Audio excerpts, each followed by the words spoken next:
Today there are no Israelites waiting by the river Chavor. But what if they moved east, taking their place names with them?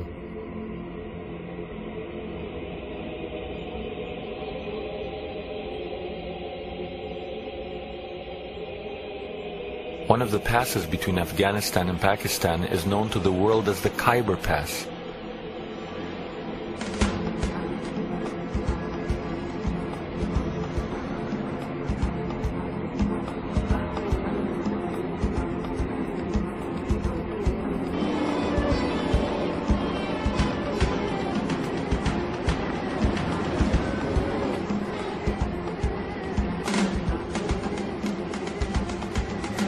The Khyber Pass is one of the most lawless and dangerous places on earth.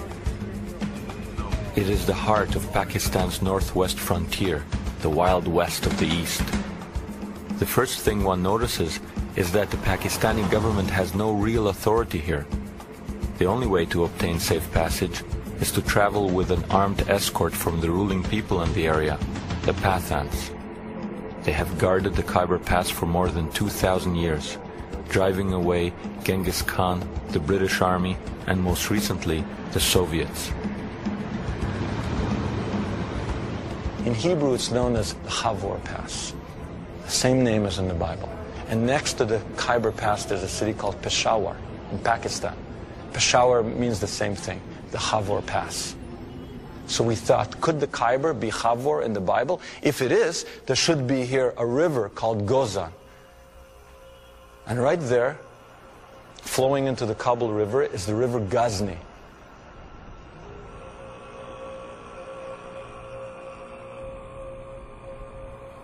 If this is Chavor, we thought, there should be somewhere around here the city Hara.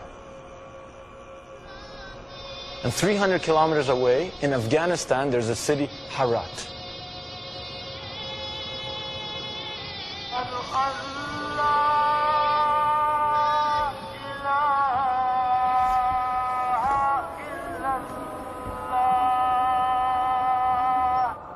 The whole world knows this area as a hotbed of Islamic fundamentalism.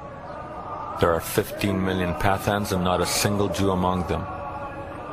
But we set out to investigate whether under the Islamic surface lies an Israelite past.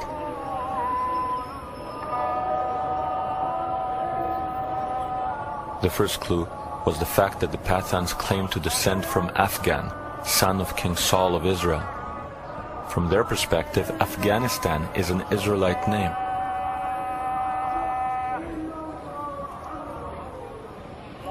At worship, they seem like any other Muslims.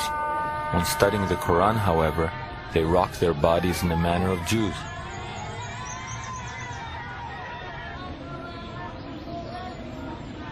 To this day, it is an ancient code called Pashtuns, rather than Islamic law, which commands their ultimate loyalty. Pashtuwali, the code of the Pashtu. And what is this Pashtuwali? It's basically Old Testament law in a kind of unforgiving way, where you don't have any kind of rabbinical softening of it. Eye for an eye means eye for an eye, literally. Adultery, you're finished. If there is a conflict between your own Pashtunwali law and Islam, which do the Pathans choose? Our customs are those of the Pashtun, or Pathan. There are 11 Pathan tribes in the Khyber. We all have the same customs. The main law here is the Islamic Sharia. But we Pathan follow our own specific Pashtunwali customs. For example, according to Islam, there must be established evidence for the conviction of adultery. You cannot convict anyone without sufficient evidence of fact. But according to Pashtunwali, if there is even the slightest suspicion of an illegitimate relationship between a man and a woman, both are convicted and killed. The matter is closed, and there is nothing left to discuss. As in the Bible, the Pathans still engage in animal sacrifices for religious purposes. I am of the Musahel, the people of Moses. We make sacrifices of sheep. For example, at a wedding festival, our elders would sacrifice 4 sheep. Today, when times are good, a man can sacrifice 10 sheep. We make these sacrifices to please God and the people too. Also, some people used to light oil lamps on Friday nights to ask for forgiveness and blessings from God. Such are our traditions. We are in a country that is supposedly dominated by Muslims, but not Muslims, just any Muslims, Muslim fundamentalism. And yet we come face to face with people that say we are Musahel. We are from the people of Moses.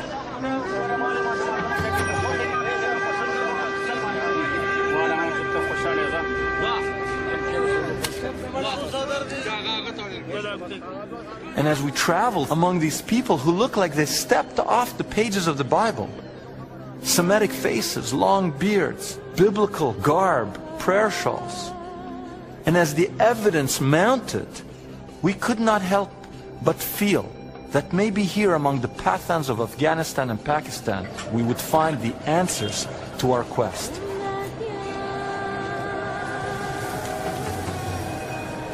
We were astounded to learn that the Pathans adhere to biblical laws that were thought to have disappeared thousands of years ago.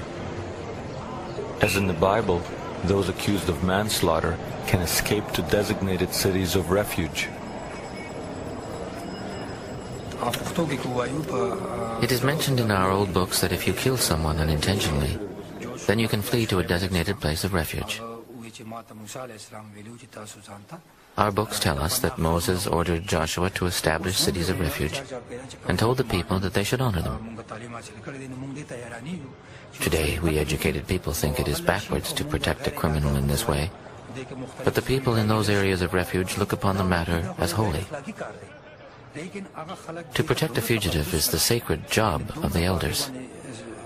They treat him as their guest.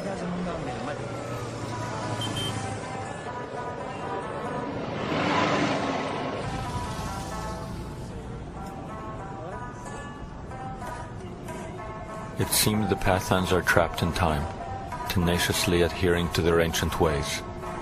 They've literally created a wall between themselves and the outside world.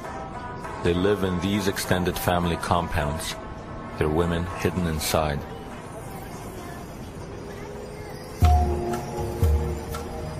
As in the Bible, the Pathan women observe a code of modesty which rarely allows them to emerge.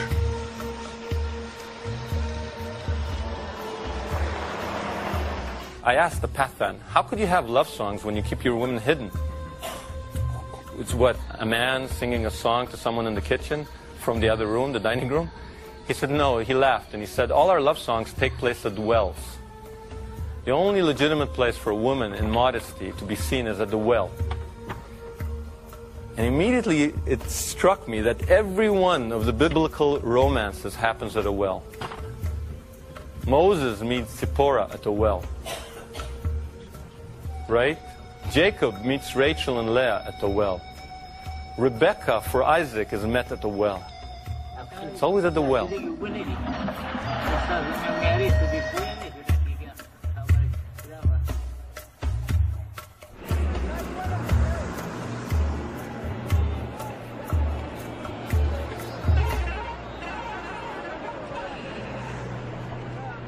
To enter the Pathan marketplaces is to step back in time. Defying all probabilities, the Pathans still live in tribal groups with Israelite names. Rabbani is similar to the tribe of Reuven, Levani, the tribe of Levi, and Shinwari, the tribe of Shimon. One Pathan tribe known as Gadun is very small in numbers, not unlike the lost tribe of Gad. Interestingly, the most numerous tribe among the Pathans is Afridi, and the most numerous tribe in ancient Israel was Ephraim.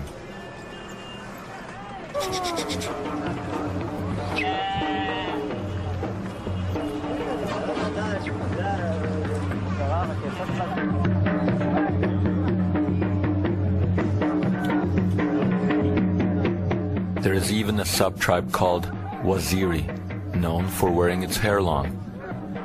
In biblical times, Naziri, such as Samson, also did not cut their hair.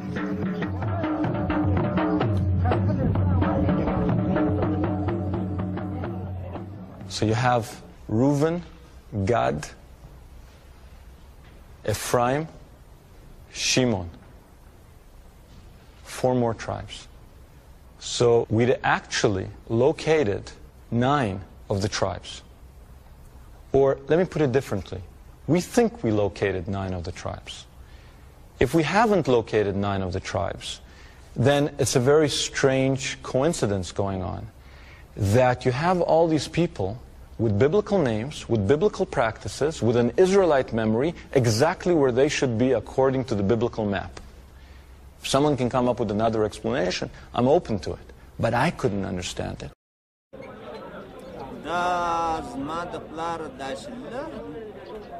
When I was young and had no beard, my grandfather's uncle died at the age of 115. We called him Baba, or grandfather. He used to say that we are the children of Israel. I was young, and at that age people forget things. They don't care much about history or talk of this kind. But now I would like to know, what are our origins? Where do we come from?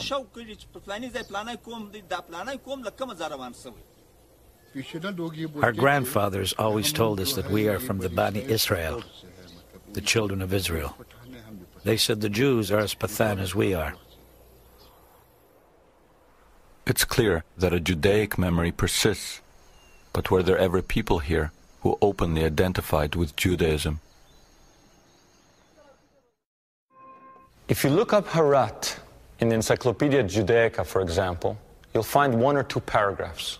If you look up a Western Jewish community, you'll find pages and pages and pages. And when you look up Harat, it says the Jewish community may have been in Harat for somewhere between 1,000 and 2,000 years. They're talking about a community that lived somewhere for at least 1,000 years, and there's a paragraph or 2 on them. What does this tell us? It tells us that they're lost to our consciousness, that they've fallen off the Western radar screen.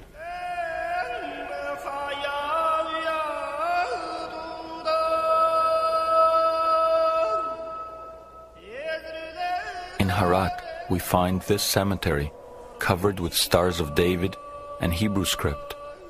For at least 1,000 years, it served one of the oldest continuous Jewish communities in the world. The Jews of Harat are no more. The last of them left in the late 1980s following the Soviet invasion.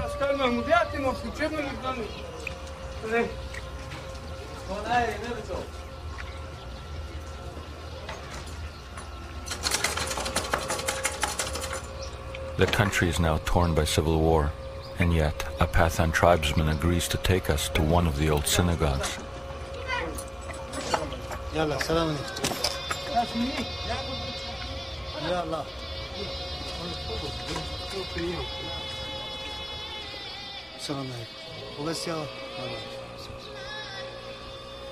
For hundreds of years, people entered this house of prayer through the grand doorways leading into its beautiful sanctuary. Today we enter through an artillery hole blasted by Soviet shells.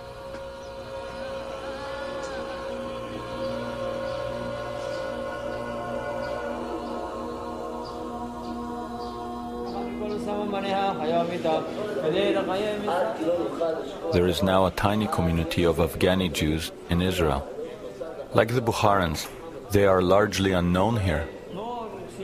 They remember their former Pathan neighbors as not quite Jewish, but perhaps related to them in some way. They were the ones who wore these prayer shawls, 4-cornered garments like we do. And they didn't really know what they were, and they used to be surprised to see us wearing similar things. They would say to us, "You're Jews? How could you be Jews?" They'd be surprised. I remember them coming from the border areas, from the mountains, from Pakistan, places like Jalalabad. And I remember people said that to this day they still lit candles on the Sabbath. They would put the candles under these baskets and didn't know why they were doing it. They had all these traditions they didn't know the origins of. Except they said, that is what our forefathers did. Did they think they were Jewish? They thought they were more Jewish than us.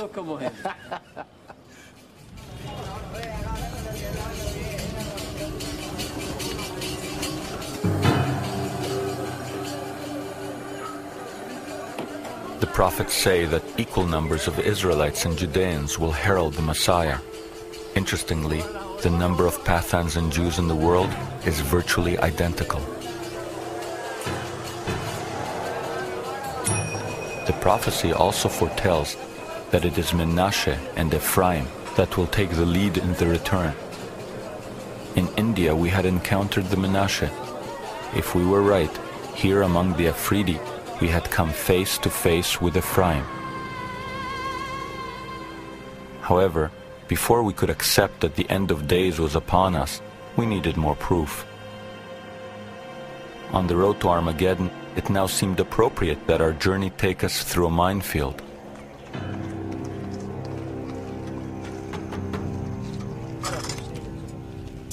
We needed harder evidence that the Pathans were of the lost tribes, so we went to the Afghani city of Kandahar, where in the 1950s a stone covered in ancient script was discovered. During the Soviet invasion, this stone was buried under rubble and surrounded by mines. Here, red dots mark undetonated mines, which we skirted to get to the site.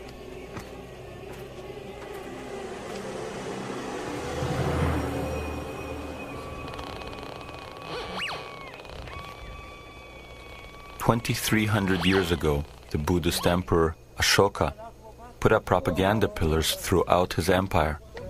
Until the Kandahar discovery, it was thought that these stones were always written in Sanskrit.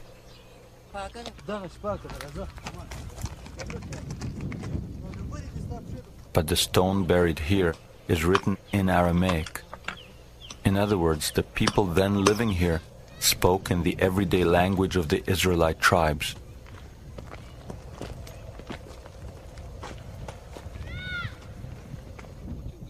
We came here with a local elder in the hope of photographing it, but in its present state, that proved impossible.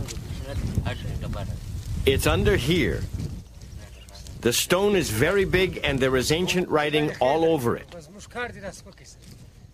Same hard surface as this one, but no one can get to it now. This is definitely the place. There's no point in looking any further. We did look further. We were tipped off that across the border in Pakistan, there was another stone rarely mentioned by Western scholars. Look at that. There it is, right over there. What is it? What is it? Here, the stone was accessible. To our surprise, we discovered that it too was not written in Sanskrit, but in the Aramaic alphabet. I see all the letters, the Aleph, the Ain, and I'm standing in front of this 2,300-year-old postcard from the lost tribes. And when we pack up our gear and we go, and I'm like in shock, because I didn't expect to find it. I was thinking it's in Kandahar. I didn't know there was another one here. And there's two more in places we didn't go. And one has on it the Hebrew month of Elul. So then this guide comes up to me and they told me, don't say you're Jewish, don't say anything, because people here are very Muslim, they may not take kindly to you. So he says, why were you able to read that? And I feel, I don't want to lie to this guy. And I said, because I'm a Jew. And this person, who's supposed to be my enemy, leans over with tears in his eyes, embraces me, and says, then you are my brother. So maybe it was happening. Maybe the end of time was unfolding. I was standing there and I got goosebumps. I said, wait a minute, is this it? Am I making a film, or am I turning into the reporter from Armageddon?